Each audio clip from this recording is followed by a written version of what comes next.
হে এভৰিৱান, কি খবৰ আপোনালোকৰ? আশা কৰোঁ সকলো ভালে আছে। আজি এটা বস্তু আনবক্সিং কৰিবলৈ ওলাইছোঁ। এইটো বিহু বুলি এটা নতুন মোবাইল ল'লোঁ।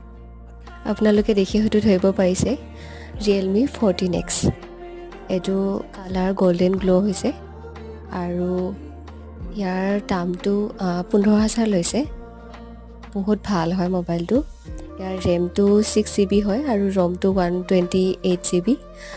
6000 বেটেৰী হয় আৰু 50 মেগাপিক্সেল AI কেমেৰা হয়। এইটো 15,000 এটা বহুত ভাল মোবাইলে হয়। এইটো আপোনালোকে যদি ল'ব বিচাৰে তেন্তে ল'ব পাৰিব। মই বিহু বুলি মোবাইল এটাকে ল'লোঁ বাৰু। আপোনালোকে বিহু বুলি কি লৈছে জনাবচোন কমেণ্টত। মোবাইলটো খুবেই ধুনীয়া, এয়া দেখিছেনে বাৰু। আজি